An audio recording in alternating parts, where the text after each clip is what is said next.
Le sport ne forge pas le caractère, il le révèle. C'est cette conviction, ce mantra qui m'anime depuis des décennies, sur les terrains d'entraînement comme dans la vie. Et c'est aussi ce qui donne vie à ce podcast. Aller à la rencontre de celles et ceux qui, par leur parcours, leurs astuces et leur état d'esprit, nous montrent comment devenir triathlète, comment progresser et enfin comment performer en triathlon. Que nos invités soient des passionnés du dimanche, des amateurs éclairés ou des pros aguerris, chacun apporte sa pierre à l'édifice. Leurs expériences, leurs échecs, leurs victoires, c'est une mine d'or pour débloquer vos propres objectifs. Prêt à plonger ? Suivez le guide, ou plutôt suivez les guides. Et avant de commencer, un petit rappel. Retrouvez-moi sur les réseaux sociaux du podcast et sur votre appli préférée pour partager vos retours, vos questions ou simplement un petit mot d'encouragement. Tout est aussi sur devenirtriathlète.com. Les ressources de l'épisode, les bios des invités et bien plus pour booster votre pratique. Bonne écoute et surtout, bon entraînement. Salut les sportifs, c'est Armano et je suis très heureux de vous recevoir comme d'habitude pour un nouvel épisode du podcast Devenir Triathlète. Aujourd'hui, on continue la série où je donne la parole aux auditeurs et aux auditrices, mais cet auditeur-là n'est pas venu vers moi, c'est moi qui suis allé vers lui. Si vous êtes des fidèles auditrices et auditeurs, vous avez dû voir passer un épisode avec Florian Marin. J'ai vu un post sur notre invité du jour par Florian Marin qui parlait de ce triathlète qui a bien progressé et donc je me suis dit que c'était peut-être le moment d'aller tendre le micro à Baptiste Tricoire pour savoir comment se passait la relation avec Florian justement et comment est-ce qu'il décrirait lui son parcours, son histoire de triathlète. Donc déjà, salut Baptiste. Salut Hermano, déjà merci de me recevoir, ça fait plaisir, je suis auditeur de longue date comme tu le sais. Et effectivement, je te remercie de me faire l'honneur de participer à cet échange. Eh écoute, c'est un plaisir, je le dis toujours, quand j'ai l'occasion d'échanger avec l'audience, c'est toujours un plaisir d'en savoir plus sur vous. Là, du coup, on n'a pas fait trop de small talk avant d'enregistrer, parce que l'idée, c'est de garder le maximum d'informations pour cet épisode. Écoute, on va pouvoir rentrer direct dans le vif du sujet. Peut-être que je peux te laisser te présenter dans un premier temps. Dis-nous tout, qui est Baptiste Tricoire ? Alors Baptiste Tricoire, c'est qui ? Donc j'ai 38 ans, je suis papa de 2 enfants et tu retrouves un peu les liens, ce qui fait qu'on s'est parlé un peu avec Florian précédemment. Et effectivement, je suis aussi dans la tech avec un poste à responsabilité, et donc c'est pour ça qu'on a eu l'occasion d'échanger.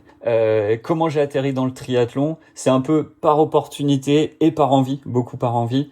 J'ai démarré petit, tu vois, course à pied, au début tu fais 10 km, tu te rends compte que tiens, il y a des gens autour de toi qui ont fait des marathons, et puis tu te dis tiens, pourquoi pas moi ? Tu commences à t'entraîner sur un marathon, tu vois que certains se fixent des objectifs, tu dis tiens, j'aimerais bien aller taper tel ou tel objectif, et puis chemin faisant, t'en arrives à mettre le pied dans le triathlon, et puis cette magnifique aventure, quoi. Ouais, c'est vachement résumé quand même.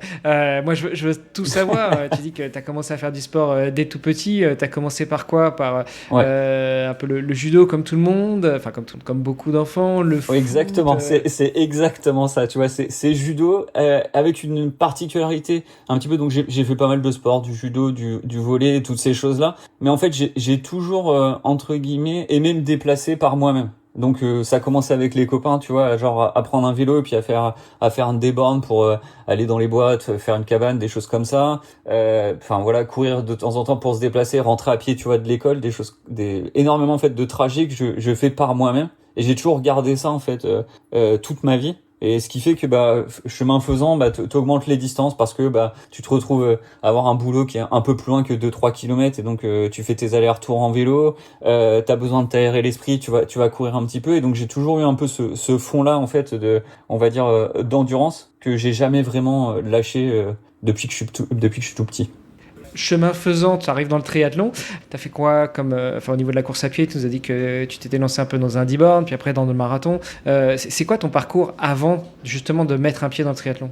En fait, c'est assez idiot, tu vois, genre, je commence à travailler quelque chose comme 2010, si je dis pas de bêtises. Et puis en 2010, tu vois, on commence à faire du soccer entre midi et deux avec les potes de l'école, tu vois, on se retrouve comme ça le midi à courir, puis je vois que j'arrive pas, quoi, tu vois, enfin, j'ai pas de cardio, machin, et je me dis, putain, je vais pas y arriver, donc je commence à me dire, je vais courir à côté.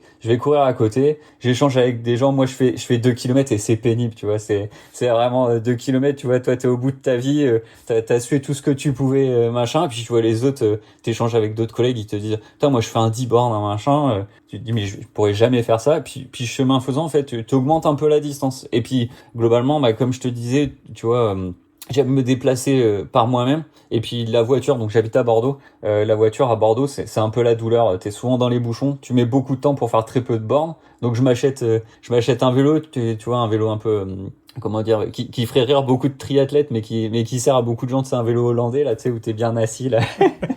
T'as les fesses bien rembourrées. T'as pas mal, t'es de haut. Mais tu vois, je m'achète ce vélo-là et je commence à me dire, bah maintenant je vais aller au boulot qu'en vélo. Et donc je sais plus, à l'époque ça devait faire 5 bornes, quelque chose comme ça, mais tu sais, tu fais ça le matin, le soir déjà, bon ça te fait 10 bornes dans la journée. Et puis de temps en temps je me dis tiens, je vais rentrer le midi pour manger chez moi, donc tu te rajoutes, ça te fait 20 petites bornes. Et puis de temps en temps tu vas pas rentrer le midi, mais tu vas aller courir ou faire ton équivalent de fractionné en faisant ton soccer, et puis ça te rajoute un peu de cardio.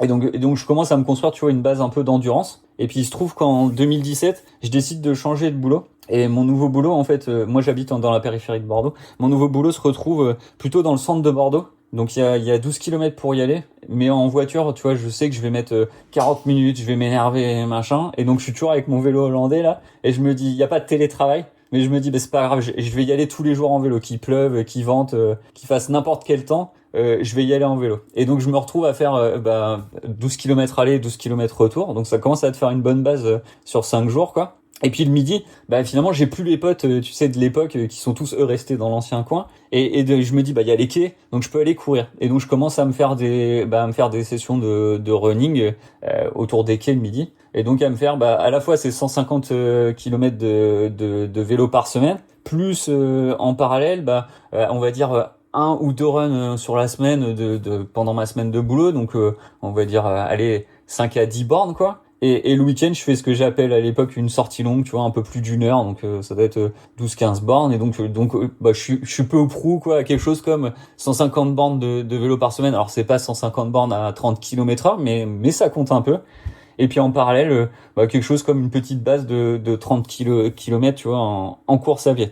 Et puis je discute avec des gens sur mon nouveau taf, tu vois, qui me voient aller courir et tout. Puis je me rends compte qu'il y a des gens qui ont fait des marathons. Je me dis putain, mais comment vous avez fait et tout. Et ils me disent mais attends, avec ce que tu te mets déjà, tu pourrais le faire. Et je me rends compte qu'avavec ma nouvelle boîte, en fait, celle où je suis rentré en 2017, ils financent, ils permettent à des gens de s'inscrire, tu sais, au marathon de Bordeaux, donc qui était le marathon local. Ça tombe bien parce que moi je suis arrivé dans cette boîte, tu vois, en quelque chose comme septembre 2017, et le marathon, il se trouve qu'il est en mars 2018, donc j'ai un peu de marge, et en plus ils me le payent, donc je me dis on me dit que je peux y arriver. Puis ça me fixe un objectif, et puis donc allons-y quoi, et donc allons-y gaiement, et c'est comme ça que je me dis je vais faire un marathon, donc sans avoir vraiment jamais fait de course, tu vois, jamais fait de course officielle quoi, jamais de 10 km, jamais de semi, même jamais de semi en sortie par moi-même. Et je me dis tiens, je vais me fixer ça comme objectif, puis en regardant un peu des vidéos, en écoutant des podcasts, des machins, je vais me construire mon plan d'entraînement pour essayer de faire ça, et de me mettre focus pour essayer de finir ce premier marathon quoi. Et comment se passe justement ce premier marathon, parce que maintenant tu nous as teasé, il faut que tu ailles jusqu'au bout quoi. Alors comment se passe ce premier marathon? Mon objectif pour ce premier marathon, en fait, c'est un peu le truc, je sais pas d'où ça vient ce truc-là pour les marathoniens, mais tu sais, c'est de se dire je le fais en moins de 4 heures, tu vois. Donc tu sais, t'as le premier objectif, tu sais, qui est le finir quoi. Tout le monde te dit déjà c'est énorme de le finir. Et puis t'as le deuxième truc qui est de te dire je vais le faire en moins de 4 heures. Et alors il se trouve que je sais pas si tu connais un peu le marathon de Bordeaux, la spécificité qu'il avait à l'époque, mais c'est un marathon de nuit. Donc tu sais, tu cours, c'est en soirée, donc c'est un peu décalé, c'est un peu rigolo. Et puis t'es à Bordeaux quand même, et il pleut, tu vois. et donc c'est un peu particulier. Donc t'arrives, tu vois, à quelque chose, je sais plus à quelle heure ça a démarré, mais tu vois, tu dois arriver vers 18h, il fait un temps pourri, t'as hyper froid parce que dans le coup tu sais jamais comment t'habiller, c'est ton premier. Est-ce que je me couvre mais je vais avoir chaud? Donc moi j'y vais, tu sais, en t-shirt, machin. J'ai froid comme jamais, tu sais, dans le sas de départ. Mais ambiance de folie, et puis ça démarre, et puis t'es dedans, tu vois, t'oublies la pluie, t'oublies tout ça, t'y vas, et t'es parti pour le faire. Et je tiens mon pace, je suis un peu meilleur que le pace que je comptais au départ. Truc rigolo, je croise un gars, tu sais, que je voyais des fois courir autour des quais, avec lequel j'avais changé, qui était là, moi je le fais en 3h30 et tout, et tu sais, putain, mais t'es un monstre. Et puis en fait je le rattrape au 36e, tu vois, il a complètement explosé. Et donc moi je suis là, putain, j'ai pas explosé, je tiens mon pace. Et tu vois, c'était c'est un marathon qui est assez long en fait. À l'époque, il y avait pas de boucle ou de trucs comme ça, donc tu partais assez loin dans dans la périphérique Bordeaux, t'avais toute une partie en fait où tu voyais presque pas de monde, t'étais dans le noir et tout, et sur la fin en fait tu re-rentres dans Bordeaux et là il y a du monde partout, tu retrouves les pavés, enfin c'est assez impressionnant et là tu t'arrives et tu vois qu'il reste plus que 2 bornes et tu vois ça c'est mon truc, c'est de me dire bon j'ai plus que 2 bornes, au pire je les finirai tu sais sur les mains en rampant, mais je le finirai avec beauté et donc je me dis je suis dans mon pêche, je suis bien en dessous, j'y vais, j'envoie tout ce que je peux envoyer. À l'époque tu vois j'envoie du 5 minutes au kilomètre, genre j'en vois pas ça d'habitude tu vois, mais j'y vais tu vois, genre explosion de joie et je finis en 3h48 et je me dis putain c'était chouette, c'était vraiment chouette. C'est un bon départ parce que très souvent ton premier objectif sur une épreuve que tu connais pas, alors tu courais déjà, mais si c'était ton premier marathon, tu n'avais jamais couru, en tout cas en compétition, 42,195 km. Donc très souvent sur ton premier objectif, tu te foires. Enfin, il y a peu de gens qui ne se foirent pas sur leur premier objectif, c'est l'excitation, ils partent trop vite, et puis au 30e ils prennent le mur, et puis au 35e ils marchent, et puis au 42e ils arrivent en rampant, en serrant les dents, quoi. Toi, c'était beau quand même comme réalisation. Ouais, mais tu vois, dans le coup, je suis parti sur un mood qui était hyper bien pour la suite. C'est-à-dire que, tu vois, je suis en mode, mais en fait, j'avais encore du jus, j'aurais pu faire, tu vois, t'es sur le truc, et donc, qu'est-ce que t'as envie de faire? Bah, tu te réinscris tout de suite pour l'année suivante, quoi.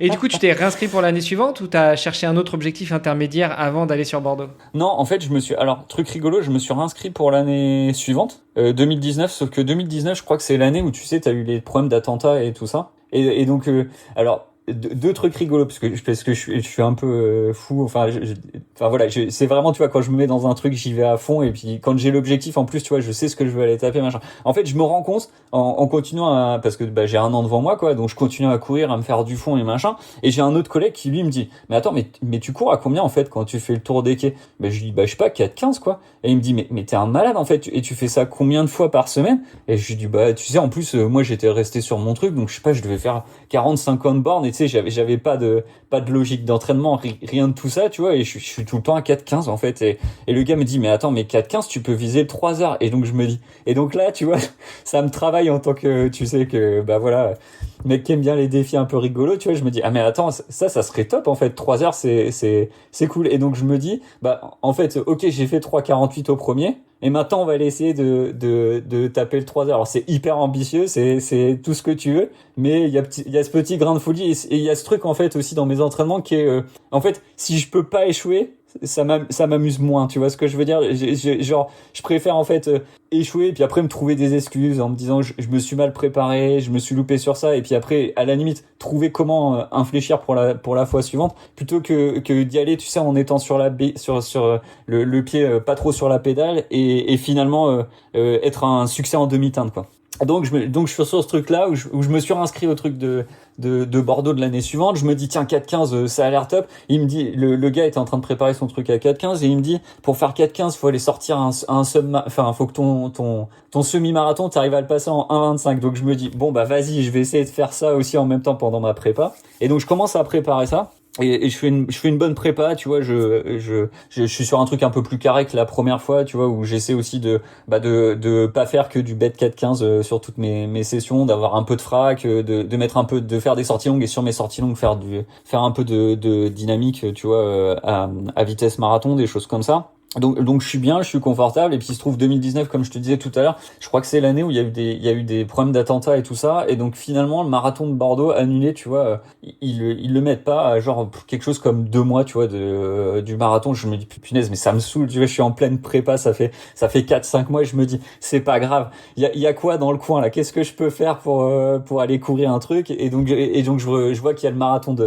il y a le marathon de Nantes qui est un peu plus loin, machin, et donc je m'inscris au marathon de Nantes, quoi. Et donc finalement je commence 2019 sur le marathon de Nantes, et malheureusement je vais pas taper je vais pas taper mes 3 heures. Je me trouve une excuse, hein. Il se trouve que, tu sais, c'est le moment où il fait beau, il y a de temps en temps il fait beau, puis de temps en temps il fait froid. Une semaine avant, je suis tranquille, il commence à faire un peu beau à Bordeaux, donc je me mets dehors, tu sais, t-shirt, machin, j'attrape coup de froid, et donc je fais mon marathon, tu sais, avec le nez complètement pris, une horreur. J'arrive pas à boire, enfin voilà, j'étais en pleine frustration du truc. T'es là au bout de 7 kilomètres, j'ai un point de côté, tu sais, le truc qui m'arrive jamais en course normale. Mais bon, j'y vais, je le finis. Ma femme me récupère 3h20 plus tard, complètement décomposé sur la ligne d'arrivée. Elle me dit plus jamais tu fais ça. Et en fait,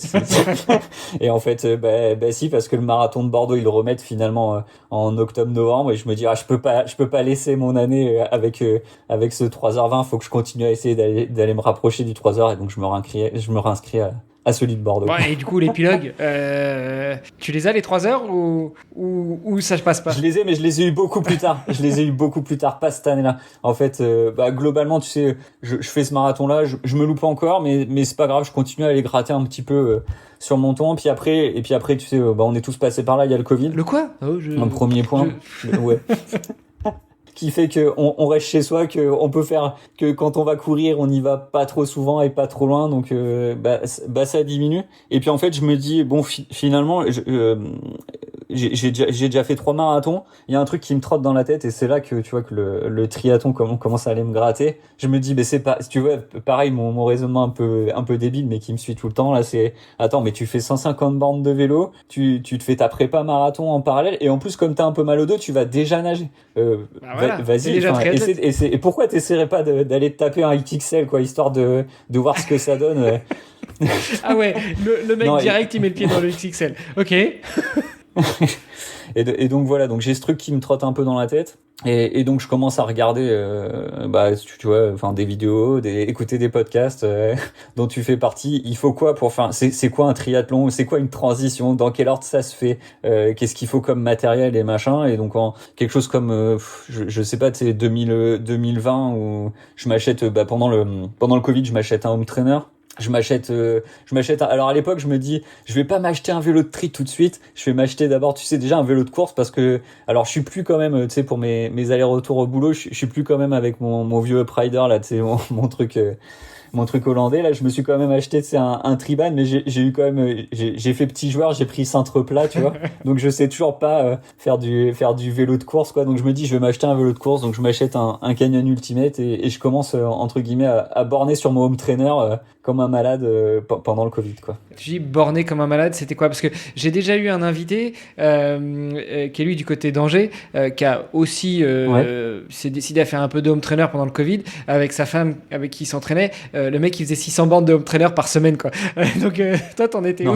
Non, je suis quand même pas à ça, mais tu vois, genre tu vois, je commence à me dire alors j'ai un réflexe un peu bizarre, mais je pense que c'est peut-être lié au sport d'endurance et au fait que j'ai pas de coach, tu vois. Mais je me dis, le premier truc déjà pour pouvoir faire tu vois, que ça soit un marathon, un triathlon et tout, c'est quoi la distance? Et donc je me dis, il faut déjà que je sois capable de l'encaisser sur une semaine. J'ai pas besoin, tu vois, de la faire en mode déjà je cherche pas la vitesse. Je cherche déjà à dire, est-ce que mon corps est capable, tu vois, sur une semaine d'encaisser les bornes. Et donc je vais commencer, tu vois, à monter progressivement, à essayer de faire à la fois en course à pied, vélo plus natation, tu vois, les bornes nécessaires à passer un Ironman. Et ensuite, une fois que j'ai fait cette phase-là, que tu vois, que je suis à peu près stabilisé et que c'est plus une douleur pour moi de le faire, là je vais commencer à faire un entraînement qui va être un peu plus spécialisé, où en gros je vais essayer déjà de rapprocher certaines séances, tu vois, avoir des débuts de semaine un peu plus cool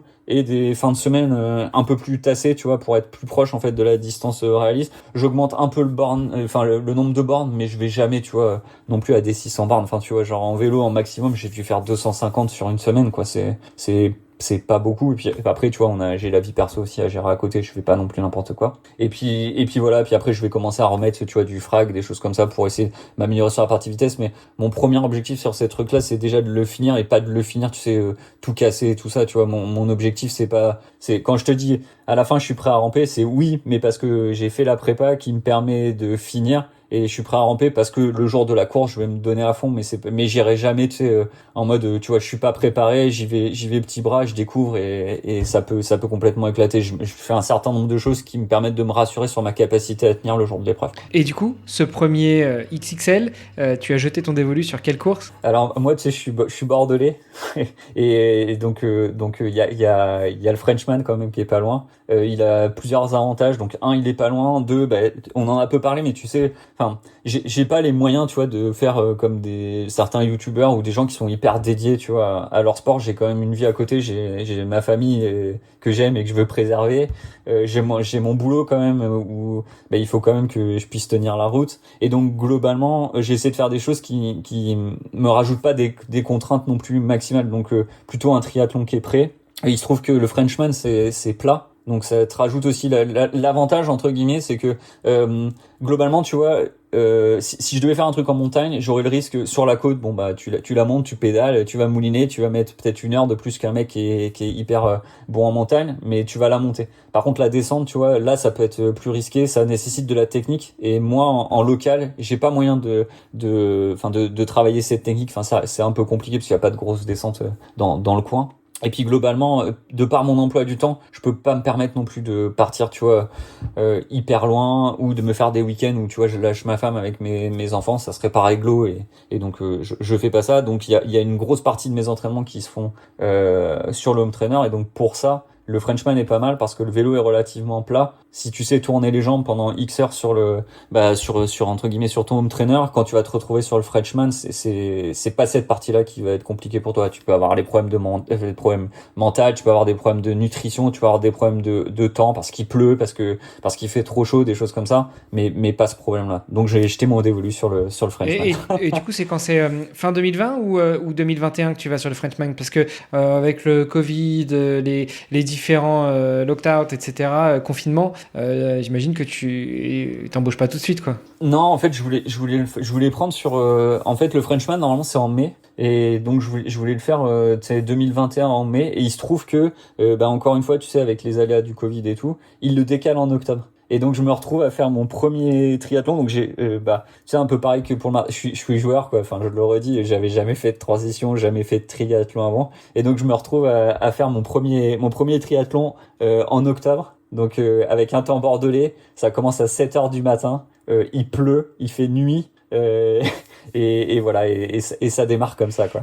Bon, et alors, cette première expérience, justement, ce premier triathlon, parce que l'idée de ce podcast, toi, tu le sais, puisque ça fait longtemps que tu nous écoutes, et je te remercie pour ça, mais pour ceux qui nous découvrent, l'idée, c'est quand même de comprendre comment est-ce qu'on commence, comment est-ce qu'on progresse, et comment est-ce qu'on performe en triathlon. Donc là, on est sur la phase on commence. Donc, comment se passe ce premier triathlon pour toi? Et encore une fois, t'as pas choisi le petit S de campagne, t'as choisi un freshman. Ouais. Alors déjà premier truc rigolo, tu sais, c'est quand tu découvres. Moi, c'est un peu Disneyland, tu vois, c'est le truc. Je me dis, je remercie ma femme, tu vois, de me laisser faire ce genre de truc. C'est-à-dire que, tu sais, t'as la dernière semaine où tu sais, tu flippes. Est-ce que tu vas être là? Tu vois, moi, je note tout. Je me dis, tiens, mes sacs de transition, c'est comme ça. Tu sais, je sais exactement chaussette droite, dans chaussure droite pour la course à pied. Vélo, j'aurai pas de chaussettes. Je mange tel truc à tel moment. Enfin, tu vois, tous ces trucs-là. Donc, t'as toute cette phase de préparation. T'arrives sur le parc à vélo et tu vois moi, je suis là. J'ai toujours, tu sais, mon Canyon Ultimate où j'ai même pas pu monter des prolongateurs dessus parce qu'il se trouve que, tu sais, ils les ont retirés de la vente parce que Van der Poel, cette année-là, sur ce cintre-là, il l'éclate, tu sais, et donc il te laisse plus monter de prolongateurs sur mon cintre. Donc j'ai pas de cintre, j'ai juste un vélo de course normal, et tu vois tous les mecs qui passent avec des roues pleines, des machins, et tu te dis, oh punaise, qu'est-ce que je fais là? Et donc tu déposes ton vélo, donc le jour d'avant, tu regardes en fait, et il se trouve qu'à l'époque, alors ils ont changé les parcours, ça c'est assez rigolo, le Frenchman a pas mal évolué ces dernières années, ils ont changé les parcours, mais la première année où je le fais, en fait tu dois traverser tout le lac d'Ourtin, et ça fait un genre de L, ce qui fait que au départ tu vois pas l'arrivée, quoi, tu vois, c'est un truc un peu bizarre. Tu sais, quand t'as des trucs où tu fais des sorties à l'australienne, ou même des trucs où t'as des bouées, t'arrives à peu près à voir jusqu'où tu vas et là où tu reviens. Là, il a cette particularité que tu fais pas ça. Et donc le matin de la course, tu déposes tes derniers sacs, tu sais, à l'arrivée de la natation, tu prends un car, et là il t'emmène en fait de l'autre côté du lac. Et donc, comme je te disais, il pleut, il fait du vent parce que c'est octobre. Tu te retrouves sur le truc, tu sens l'odeur de néoprène, tu vois, qu'on connaît tous maintenant, et qui dit, putain, tu y es. T'as le speaker qui te met, tu sais, une ambiance de fou. Et puis à 7 heures pile, c'est mass start, tout le monde dans l'eau. et là tu vas rire. Et bah comme le mec, tu sais, qui découvre son premier triathlon, qui est en master, tu te mets en PLS parce que tu sais, t'as suivi des trucs où les mecs ils te disent ouais, faut nager en 3 temps, faut faire du crawl, machin. Et là tu te fais rouler, tu comprends ce que c'est que le machin, et que comment dire, que la machine à laver. Et donc finalement tu commences tu vois, t'as ce truc d'un peu de panique, tu commences à faire de la brasse, à te dire qu'est-ce qui se passe. Je me fais dépasser, tu sais, par tu sais, souvent t'as des gens qui ont des géolettes, qui tirent je me fais passer dessus par le bateau de la personne tu sais, qui a la géolette, et je me dis mais qu'est-ce que je fais là? Et je me retrouve, donc tu le vois, j'ai des lunettes, je me retrouve au milieu du lac, ça doit faire 40 minutes que je nage, je vois plus la terre derrière, je vois pas la terre en face, il y a des vagues, je me suis tout pris dans la figure, et je me dis mais je vais jamais finir, tu vois, j'ai vraiment le truc de je suis brassé comme jamais, et je me dis je vais jamais finir, et je commence à cramper et tout, donc je m'arrête, je me pose 2 minutes au milieu de ce lac, et je me dis mais non, enfin, genre tu sais faire cette distance. De toute façon maintenant c'est ridicule, il y a personne qui va venir te sortir de cette eau, donc tu te sors toi, et puis tu reprends, quoi. Et donc je reprends, et je sors difficilement, tu vois, de l'eau en 1h38. J'arrive tu sais, dans le sas, pour se changer. Je suis complètement blanc, je suis tout barbouillé. Je pousse c'est ridicule, mais bon, ça va faire marrer les auditeurs. Je pousse un des, comment ça s'appelle, un des bancs, et je vomis tout ce que je peux derrière. Les mecs, ils me disent, attends, on va prendre ta truc. Et moi, ma femme a dit, ça va. Et je dis, ouais, c'est bon, là, j'y vais. Et les mecs disent, non, t'y vas pas, on prend la tension et tout. Et donc, ils m'arrêtent 11 minutes, tu sais, check de tension, machin. C'est pas grave, parce que de toute façon, tu vois, je comptais pas faire une perf sur la transition. Donc je prends ce que j'ai à manger, puisque de toute façon je suis vide maintenant. Ils me font le truc, ils me disent non, c'est bon, tu peux repartir. Et là par contre, là je monte sur le vélo, et là c'est le kiff, parce que j'ai tellement été mauvais sur la natation que en fait je remonte comme pas possible, en fait, sur le vélo. Je suis sur le vélo, et là je me dis je vais finir, en fait. J'ai plus de frein, tu vois. J'ai passé la partie qui était difficile pour moi, qui était la natation, et le vélo, ça a été que le kiff, en fait. Je m'arrête pas, je fais 6 heures à 30 km/h, tu vois, genre exactement ce que je voulais, pas de problème. Il pleut un peu, mais ça me dérange pas, tu vois. Enfin, j'avais pris 2 gros bidons pour me ravitailler. J'ai finalement pas besoin de plus, parce qu'il fait pas si chaud que ça. Je suis ma strate de ravitaillement. Et puis j'arrive au marathon, et puis c'est le truc, tu changes, tu fais ton petit pipi, tu mets tes chaussures, et là tu te dis je connais, c'est le seul truc que je connais, donc je peux plus me louper maintenant, et donc je pars sur le marathon, quoi, tu vois. Les jambes un peu lourdes, mais on y va, quoi. Et les jambes pas trop dures, enfin cette première vraie transition entre le vélo et la course à pied, ça se passe comment? En fait, tu sais, c'est pareil, enfin, tu sais, je m'étais quand même pas mal documenté. Tout le monde te dit tu vas partir vite et tout, donc j'essaie de me restreindre, de pas partir trop vite. Tu sais, de toute façon tu sens plus les jambes, donc t'as tendance à partir sur des paces impossibles à tenir sur un marathon, mais j'arrive globalement à tenir ce que je voulais. Je me dis bon, enfin, alors tu sais, c'est le truc rigolo, encore une fois, et un peu débile, c'est non, mais mon objectif c'est de finir le triathlon, mais de le finir, tu sais, si possible en moins de 12 heures. Tu sais pas d'où ça vient, mais tu sais, c'est un peu le truc, genre 2 heures transition plus natation, 6 heures sur le vélo, et 4 heures sur la partie marathon. Je vois que je vais pas rentrer dans les temps, mais je me dis c'est pas grave, c'est pas l'objectif. En plus de ça, il se trouve que sur un truc que je trouve vraiment cool, tu vois, sur triathlon, c'est que pour moi c'est une vraie aventure, tu vois. T'as vraiment toute la journée, et tu traverses toutes les émotions, tous les trucs possibles,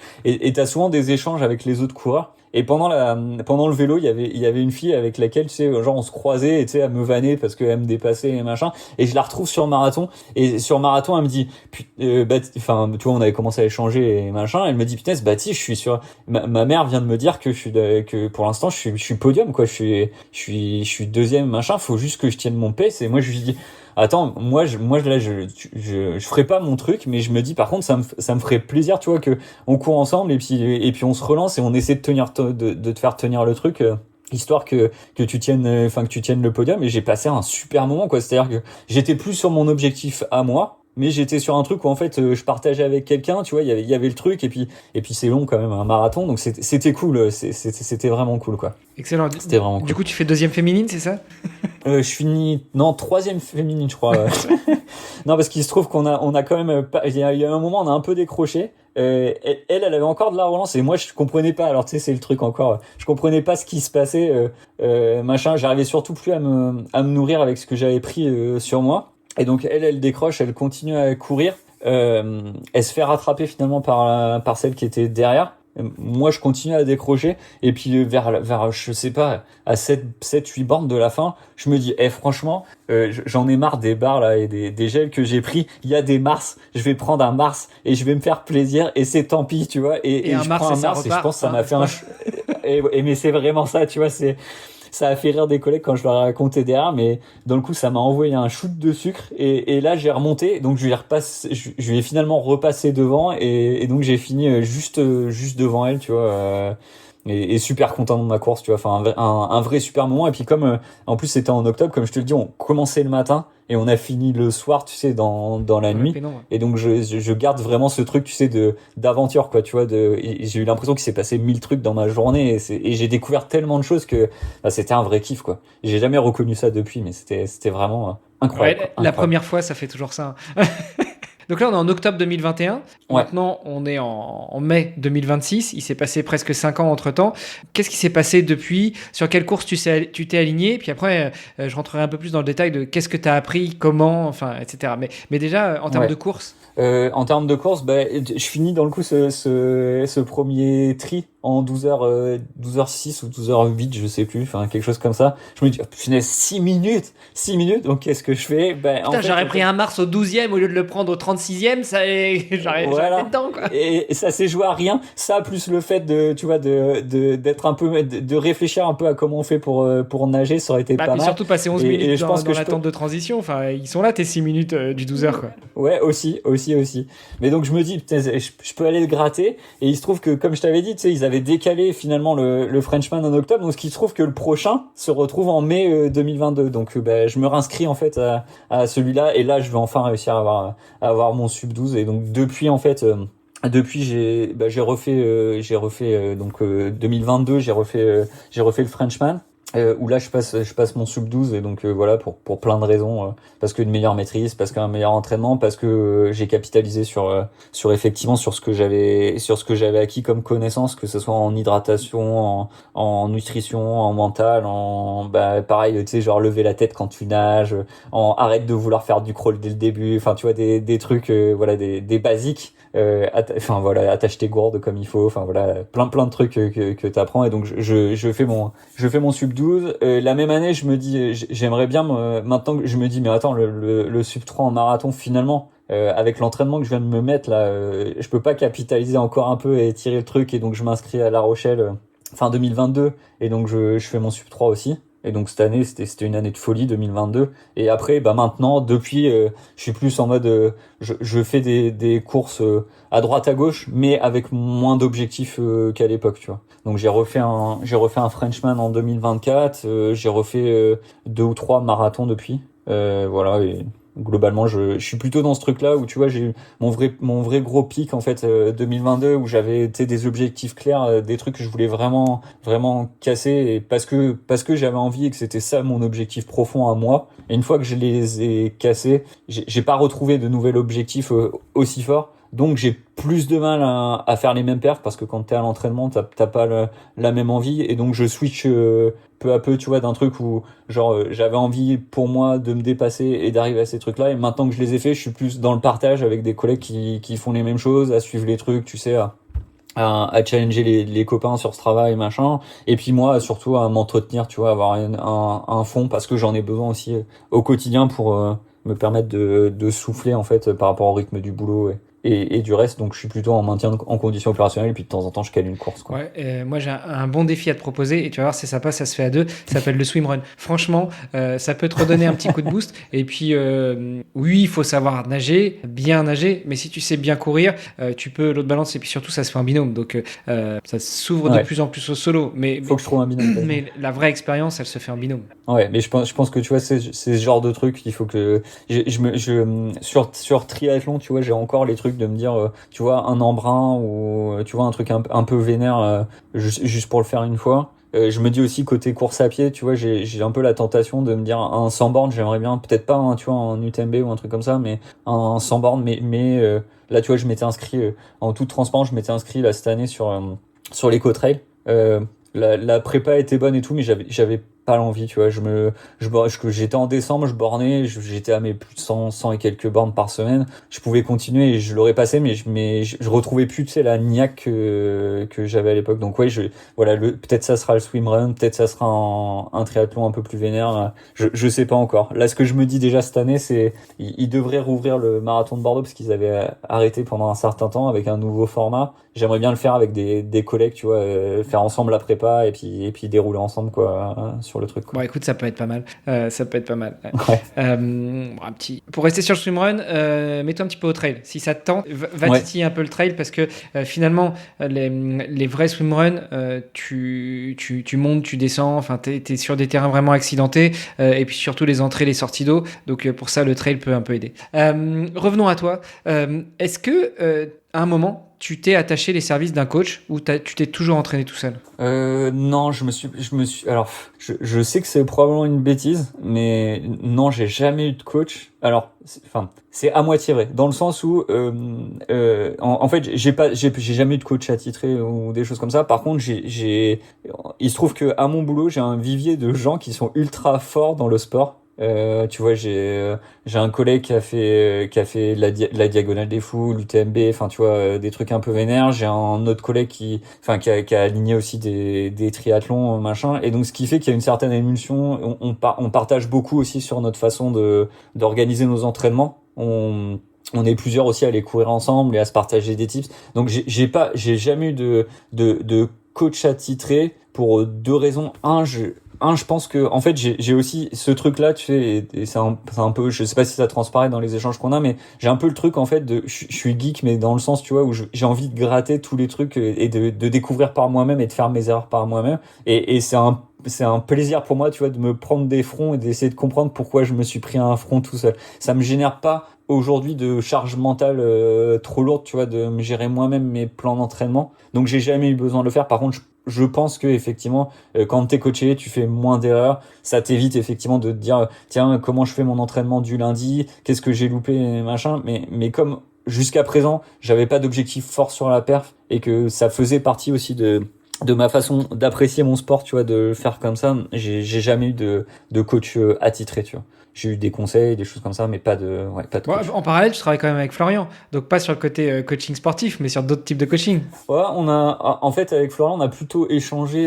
Alors, j'ai pas travaillé, enfin, en direct avec lui, tu vois, j'ai pas de suivi. Il se trouve qu'en fait, on échangeait. Je le voyais, tu sais, poster des trucs, et ça me touche personnellement parce qu'on a des parcours assez similaires. Et donc on échange plus là-dessus, tu vois, sur ok, qu'est-ce que t'as mis en place, des choses comme ça. En fait, il se trouve qu'il m'a pingé un jour sur LinkedIn, et puis je lui ai dit, bah en fait, je te suis déjà, et je vois déjà ce que tu fais, et c'est top d'aider les gens comme tu le fais, et on s'est fait un call, et c'est vrai qu'on se retrouve un peu tous les deux. Alors lui, il a franchi le cap, c'est-à-dire qu'il va accompagner d'autres personnes, mais moi j'ai pas fait ça, mais par contre effectivement on se retrouve sur pas mal de choses, sur comment on organise, sur le fait que bah, tu vois des tips qui proposent lui, mais des trucs que moi je m'appliquais un peu bêtement, tu vois, qui est de dire, avant de démarrer une prépa, le premier truc que je fais, c'est ma femme est au courant, elle sait ce que je vais faire, elle est ok avec ça, tu vois, ça c'est le premier truc. Et deuxième truc, je mets à plat mon emploi du temps. Et tu vois, ça comprend combien de temps je prends à manger, à quelle heure je me couche le soir, enfin tu vois, tous ces trucs là,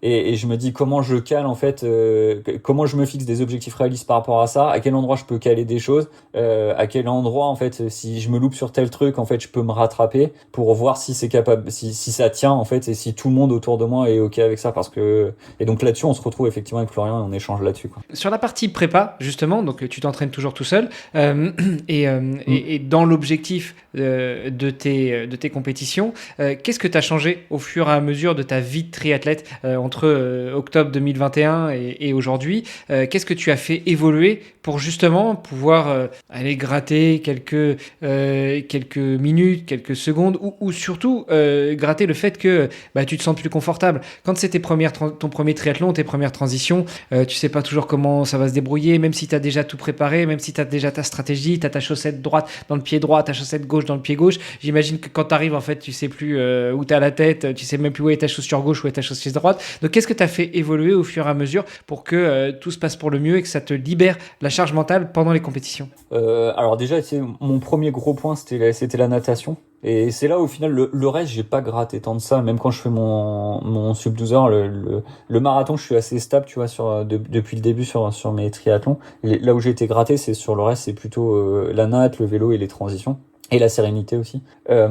Sur la natation, le premier truc, c'est, comme je te disais tout à l'heure, t'as tendance à dire, ouais, je vais faire mon crawl sur mes 3 km 8 et je vais poser ma nage. Et ben, en fait, l'expérience m'a appris, et je l'ai appris, tu vois, direct dans le dur. C'est il y a pas de honte à faire de la brasse pour te caler et éviter que ton cardio parte dans les tours dès le début. Deux, y a personne qui va te regarder, qui va compter le nombre de fois où tu lèves la tête. Et donc, si t'es pas à l'aise, en fait, à faire du 3 temps ou du 5 temps ou ce que tu veux, et bah, tu te cales sur du 2 temps. L'objectif, c'est que tu finissais. Tu vois, c'est le genre de truc, bah, si t'as pas expérimenté, tu le sais pas. Pareil, le fait tu sais, de lever la tête droite, là, comme on fait, tu le fais pas en piscine, naturellement, parce que, en fait, bah, t'as le sol, tu suis la ligne au sol et machin. Quand t'es, en fait, sur un triathlon en eau libre, bah tu vois pas forcément devant toi. Moi en plus je vois pas bien. On se rejoint là-dessus. Donc bah t'as besoin des fois de lever le cou, et bah ça tu vois typiquement c'est le genre de truc où bah entre mon premier et mon deuxième triathlon, ça je l'ai travaillé en piscine, c'est-à-dire que je m'apprenais à lever la tête pour regarder l'heure par exemple, tu vois, des trucs fixer un point un peu au loin machin. Donc c'est ce genre de petites choses qui font que tu vas aller gratter, que tu vas être plus confortable en fait sur ton truc. Et après sur le vélo, bah c'est ce qui a changé entre ma première version et mon premier triathlon et les suivants, c'est que sur Home Trainer, comme je te disais, tu vois, mon premier truc c'était de passer du volume, et j'avais principalement donc je faisais quasiment que du volume, et en plus je le complète naturellement, tu sais, par mes allers-retours en fait au boulot, que je compte comme faisant partie de ma prépa. C'est pas c'est du comment dire, c'est de l'endurance fondamentale, mais ça reste, tu vois, des moments où je pédale, où j'ai de la relance et tout. Il se trouve que sur Home Trainer, de base, tu vois, je faisais pas assez de variations, tu vois, je faisais surtout des 30 bornes en roulant, et je me suis collé pas mal de trucs où, tu sais, tu te rajoutes des faux dénivelés, enfin, tu vois, des choses comme ça qui font que t'es obligé de t'adapter, de faire des relances, des choses comme ça, et qui t'améliorent en fait, ton fond en vélo, quoi. Donc pas mal de choses comme ça. Et après pas mal de visualisation aussi, tu sais, comme je te disais, tu vois, pour les transitions. J'ai ma checklist, je visualise avant, tu vois, ce que je vais faire. J'ai déjà des trucs un peu, tu vois, débiles, mais genre je sais que par exemple je vais mettre ensemble, tu vois, tous mes ravitaux que je vais prendre en vélo, je vais les mettre dans la poche droite. Dès que je le mange, je le mets dans la poche gauche, tu vois, des trucs un peu débiles, mais tu vois, d'organisation. Sur mes transitions, je sais que c'est pas là où j'ai envie d'aller gratter, j'ai envie de me poser un petit peu. Donc si ça prend 5, 7, 8 minutes sur un full, c'est pas dramatique. Et donc pareil, j'ai ma gourde. Autour de ma gourde, j'ai les ravitaux que je vais manger pendant la transition, tu vois, pour me poser un petit peu. Enfin voilà, c'est des trucs d'organisationnel, tu vois. Tu mets la comment dire, et ça y est, j'ai perdu. La serviette, tu sais, sur le dessus, parce que c'est le truc que tu vas choper en premier. Tu mets les lunettes, parce que tu vois que j'ai besoin de lunettes, dans les chaussures, parce que, voilà, tu sais que tu vas pas les perdre et tu sais où elles sont. Tu vois, c'est des petits trucs comme ça qui font que, t'apprends, au fur et à mesure. Pareil, t'as mis ton élastique autour du vélo pour éviter que s'il y a eu un coup de vent la nuit, le vélo soit complètement parti. Tu le casseras au moment où tu le chopes. Enfin, tu vois, plein de petits tricks comme ça, que t'apprends en faisant, en fait. Excellent. Tu vois, c'est des petits tricks qui peuvent beaucoup aider ceux qui démarrent dans le triathlon, ou même ceux qui en ont déjà fait et puis qui se posent la question de comment je vais améliorer telle ou telle chose. Et pour les yeux, tu portes pas de lentilles pendant les compétitions ? Non, lunettes. Moi, ça m'a changé la vie, hein. Quand j'ai pu enfin adapter des lentilles. Alors, au début, la vue était pas top parce que je mettais des lentilles souples, et en réalité, j'ai plutôt besoin de lentilles rigides. Et ça, c'est une adaptation qui est beaucoup plus longue. Mais en tout cas, pour les compétitions, les lentilles souples, ça faisait très bien le taf, quoi. Déjà, dans l'eau, tu vois un peu mieux. Tu te cherches plus tes lunettes quand tu sors de l'eau. Et puis sur le vélo, tu vois suffisamment. Enfin, moi, je voyais suffisamment pour pouvoir tenir le coup. Et pareil en course à pied, quoi. Donc, franchement, je t'invite, si tu as l'occasion et l'envie, va voir un ophtalmo où maintenant, suivant ton degré d'acuité visuelle à adapter, ils le font aussi chez les opticiens. Vas-y, parce que franchement, en tout cas dans notre sport, ça change la vie. Non, anyway. Ouais, je pense que c'est un des trucs que je peux aller Tu vois, chercher, encore effectivement. en course à pied ou en pur vélo, enfin, des sports où tu n'as pas de transition, tu peux te permettre d'avoir tes lunettes sur du triathlon. Et si jamais un jour tu vas tâter le swimrun, oublie quoi. Là, pour le coup, sur swimrun, tu as besoin de lentilles. Ouais, oui, puis en plus, puis comme je te le dis, tu vois, j'ai des lunettes, elles sont utiles, Ouais. quoi. C'est-à-dire que si je les ai pas, effectivement, je me vois pas faire, tu sais, sortir de l'eau en swimrun, enchaîner avec une partie en trail sans voir les Ouais, cailloux, c'est quoi. clair. Ça va être un peu problématique, quoi. Ça serait joueur de ma part, quoi. Je suis joueur, mais quand même, j'ai Ouais, mes c'est un peu ce limites. que j'ai vécu à Utilo l'année dernière. Et effectivement, faut être sacrément joueur, quoi. Puis faut avoir un super bon binôme. Du coup, là, maintenant, t'es plus en mode entretien, comme tu disais. Ouais. Est-ce que tu envisages à terme un bon gros objectif? Alors, tu disais, par exemple, en brun, parce que ça fait rêver. Mais est-ce qu'il y a d'autres trucs que tu aurais en tête? Alors, comme je te disais, de toute façon, tu vois, typiquement en brun, je sais que je le ferai pas maintenant. Tu vois, j'ai une vie de famille, j'ai mes 2 enfants. Je vois la prépa, tu sais, que ça nécessite. Je vois aussi le fait que, bah, tu sais, faut se déplacer. Voilà, mine de rien, tu vois, je suis un peu petit joueur quand je fais le Frenchman, dans le sens où je gagne, tu sais, le fait de pas avoir à trimballer mon vélo, tu sais, de droite à gauche. Je dors chez moi, tu vois, le matin, je me réveille, je suis dans mon lit, je fais 1 heure de route, je suis sur le départ du Frenchman. Tout ça, c'est des trucs de confort qui font que dès que tu vas allonger, que tu vas vouloir faire des trucs, comment dire, un peu plus loin de chez toi, tu vas perdre. Et donc, je me dis, tant que mes enfants sont encore petits, j'ai pas envie de risquer, enfin, de m'inscrire à ce genre de truc parce que, typiquement, je me dis, j'aurais du mal à me préparer correctement ici, même à le faire, enfin, quand je vais devoir me déplacer pour aller amener mon matos et tout, ça va être des difficultés de logistique, de machin, faut que je m'occupe des enfants. Et là, pour le coup, tu vois, charge mentale trop élevée, stress sur ma femme. Donc pour l'instant, je me fixe pas de majeur objectif comme ça. Par contre, tu vois, aller potentiellement, bah, tu vois, l'éco-trail que j'ai pas fait cette année, bah, peut-être essayer de le faire, tu vois, si l'envie revient, faire ce genre de choses, ça me semble attaquable. Mais là, je suis plutôt en mode, j'ai fait en fait ce que j'avais envie de faire sur triathlon. J'avais une grosse crainte, tu sais, d'inachever.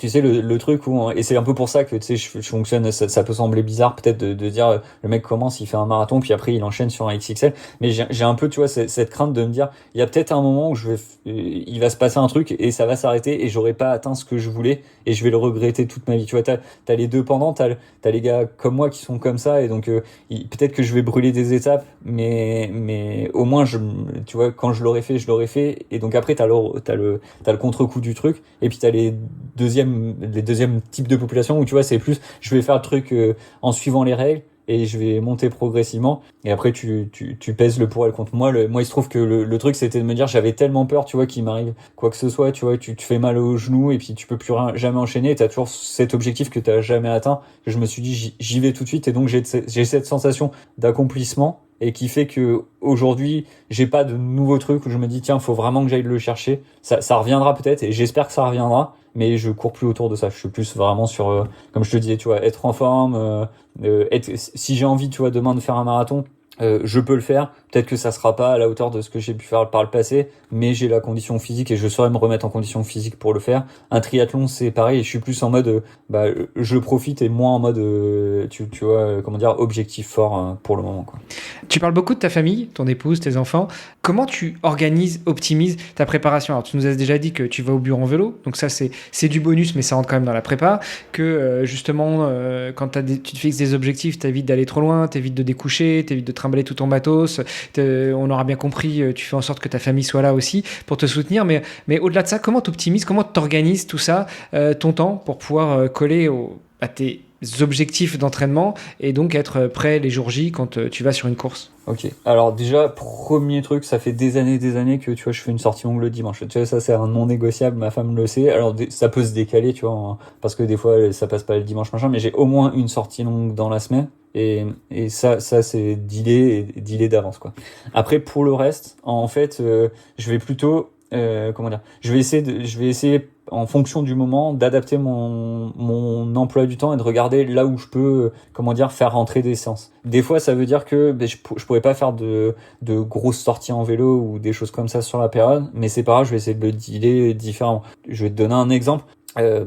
enfin pendant mes prépas par exemple 2021, je pense que à l'époque il y avait que c'était moi qui devait probablement emmener le grand à l'école. Donc ce que je faisais, c'est que je l'emmenais tôt, tu vois, genre 7h30, 7h45, et donc j'avais jusqu'à 9h, je pouvais déjà caler une première séance. Ensuite, je pouvais aller au boulot en vélo, ce qui me rajoutait un peu de comment dire, d'entraînement. Et entre midi et deux, au boulot, si je mange pas tous les midis avec les collègues, c'est pas très grave, ils m'en veulent pas. Et donc je peux caler soit une séance de natte, soit une séance de course à pied, encore une fois. Et ensuite, je reviens le soir. Je reviens le soir en vélo, ce qui me fait quand même déjà, tu vois, que sur une journée, j'arrivais à me caler quasiment l'équivalent je pouvais me caler l'équivalent d'un M, parce que je pouvais soit faire du home trainer le matin, soit de la course à pied, partir en vélo au boulot, aller à la natation le midi, et j'y allais aussi en vélo, et revenir le soir. Tu vois déjà que tu commences à avoir une journée qui est assez chargée, et tu dors bien le soir après. J'imagine, ouais. Et l'autre truc, c'est aussi, tu vois, pour éviter de pénaliser, comme je te disais, je fais pas mal d'entraînement sur home trainer, ça me permet d'être à la maison, et j'essaie de le faire dans des moments où en fait ça dérange pas le reste de la famille et notre façon de vivre, tu vois. Typiquement, ça va être pendant que les enfants vont regarder la télé, ou peut-être des fois pendant un film ou des choses comme ça, tu vois, pour essayer de caler avec les moments où en fait les autres personnes de ma famille ont pas besoin de moi, ou pas forcément envie de passer du temps avec moi, et donc ça me permet de ne pas pénaliser en fait ce truc-là. Et après, comme je te le disais, régulièrement il y a des choses qui vont changer dans la vie, tu vas changer de boulot, tes enfants vont changer d'école ou des choses comme ça, et donc là je remets à plat mon agenda pour essayer de caler mes entraînements différemment, tu vois. Maintenant par exemple, j'emmène plus mes enfants à 7h45, je les emmène un peu plus tard, donc soit je vais faire un entraînement, je vais me lever un peu plus tôt et je vais faire mon entraînement de 7 vers 7h50, soit je vais le faire après, en fait je vais essayer de caler pile entre le 7h50 et le 8h, et de faire du 8h 9h par exemple.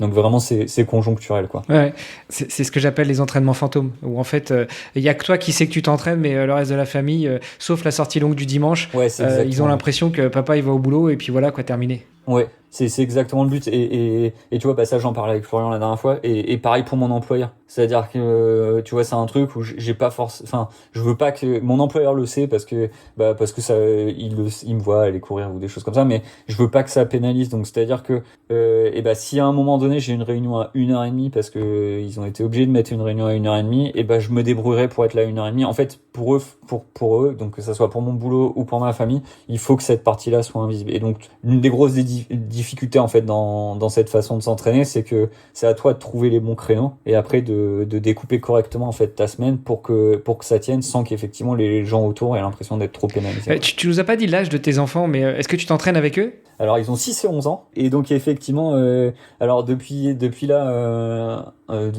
décembre là, maintenant j'ai le petit et le grand qui de temps en temps veulent aller faire un peu de course avec moi, parce qu'ils me voient, tu sais, partir pendant les vacances. Ouais. Et donc là il se trouve que pendant les vacances en décembre là, ils m'ont dit allez papa, le matin on ira courir avec toi. Donc on faisait 2,5 km ensemble, et c'était trop cool, quoi. C'était trop cool. Excellent. Avec le petit, tu sais, le grand qui bombe un peu le torse parce qu'il a 11 ans, donc tu sais, il court, mais il court devant pour montrer qu'il est plus fort que les autres. Et puis le petit qui est là, non mais papa, là je donne pas tout, mais à la fin là tu vas voir, je vais accélérer. Et puis effectivement à la fin il accélère comme un malade, et c'est trop cool, quoi. C'est vraiment trop cool.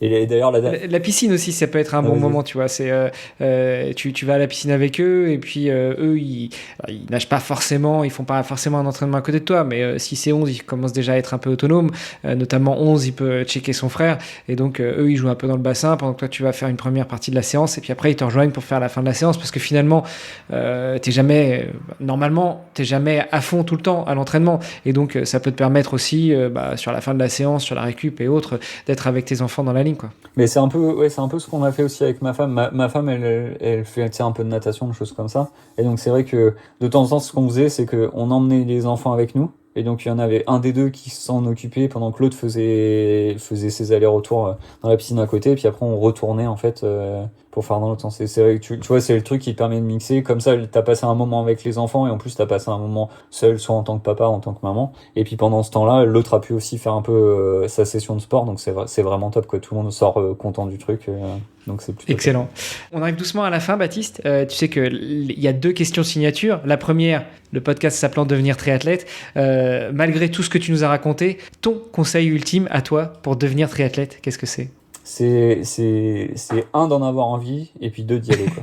C'est vraiment le truc. Si t'en as envie et que c'est ton objectif, tu vas te donner les moyens d'y arriver. Peut-être que comme je te disais tout à l'heure, t'attendras pas l'objectif fixé, mais in fine, tu l'auras fini et puis tu auras mis les moyens. Le risque vraiment, moi, que j'y vois, c'est d'y aller sans envie, tu vois, par obligation ou parce que les gens te disent tiens ça serait bien que tu le fasses et machin. Et si c'est des prépas qui sont assez longues, c'est des prépas qui demandent de l'engagement et si t'as pas cette envie là, si tu la perds en fait, bah t'as perdu à la moitié en fait du charme du sport, quoi, tu vois. Donc pour moi c'est l'envie. Puis après le deuxième truc, comme je te disais, c'est vas-y en fait, trouve une comment dire, une course dans ta région, un truc dans ta région, fais un M, fais un S, n'importe quoi, mais commence à te bouger, prends tes chaussures, prends ton vélo, va maintenant chez le boulanger en prenant ton vélo et puis ça te fera toujours ça et voilà. Enfin c'est vraiment ça, c'est tu commences par n'importe quoi, mais commence en fait, c'est ça le plus important, quoi. C'est clair. Écoute, merci pour ces tips. De toute façon, il n'y a pas à tortiller, il n'y a pas de discussion possible. Si tu as envie, vas-y, et puis vas-y justement. Ouais. Ouais, c'est ça, c'est le plus important. Et puis à la fin, de toute façon, il y a que des belles aventures, quoi. C'est voilà, tu vas te découvrir toi, tu vas découvrir un sport. Enfin, c'est ça aussi, tu vois. C'est aussi voilà, ces moments-là où t'es dans l'eau en fait et que t'es juste centré sur toi-même. C'est hyper important et c'est hyper formateur. Ça te permet de couper après aussi avec le reste. Donc c'est tout ça aussi. C'est apprendre sur soi, apprendre sur son corps, apprendre sur ce sport. Enfin, c'est plein de choses hyper. Ouais, cool, et puis quoi. plein de valeurs à apprendre et à transmettre après aux enfants, la famille et autres pour reboucler là-dessus, quoi. Et puis la dernière question, où est-ce qu'on te suit, qu'on t'encourage, qu'on t'envoie des petits messages pour savoir comment tu te prépares ou comment tu te préparerais à tel ou tel objectif si on s'entraîne tout seul ? Je pense que le plus simple c'est Strava, c'est quand même là où je suis le plus actif. Voilà, c'est sur Strava vous me retrouverez, enfin Baptiste Tricoire. Donc vous verrez tous mes entraînements. Il y a pas, ils y passent tous, ils y sont, qu'ils soient bons, qu'ils soient mauvais, on les voit. Et en plus j'adore échanger. Tu vois, il y a plein d'athlètes que je suis parce que je les ai rencontrés une fois, tu sais, en courant à droite à gauche et tout. Et je trouve ça hyper top la communauté sur Strava. Donc plutôt sur Strava. Après il y a le LinkedIn, mais c'est plutôt pour la partie pro et voilà, et pas d'Instagram sur le sport. Bon, écoute, ça marche. Alors, j'ai envoyé une petite photo, un petit screenshot de notre enregistrement à Florian Marin qui, dans l'oreillette, me dit passe-lui le bonjour. Donc voilà, le bonjour est passé et publiquement, s'il te plaît. Écoute, je te remercie pour cet échange où, en simplicité et où on a pris plein de trucs. Ça me renvoie il y a 20, 30 ans quand j'ai commencé aussi et c'est super sympa. Je te souhaite une bonne continuation, Baptiste, et puis on aura peut-être l'occasion de se croiser un de ces quatre sur une course. Merci Armand. J'espère, et encore merci pour l'invitation et merci pour le travail que tu fais, parce que je pense que pour plein de gens qui sont, comment dire, invisibles par rapport au triathlon, tu vois, qui feront pas des grandes courses, qui feront pas tout ça, on te suit en fait pendant nos entraînements et c'est hyper moteur en fait pour nous aider dans notre réussite, quoi. Écoute, c'est un plaisir, c'est l'objectif de ce podcast. À très bientôt. À très bientôt. C'était Devenir triathlète. Merci d'avoir écouté cet épisode jusqu'au bout. Alors si ça vous a plu, vous pouvez nous suivre sur nos réseaux sociaux, Instagram, LinkedIn et Facebook. On se rejoint maintenant sur devenirtriathlète.com. Vous allez retrouver l'ensemble des épisodes, mais aussi des outils, des ressources et des conseils gratuits pour débuter, progresser ou performer en triathlon. Si vous avez une idée d'invité, n'hésitez pas à nous envoyer un petit message. Alors, n'hésitez pas, on se retrouve tout de suite sur devenirtriathlète.com. Salut les sportifs!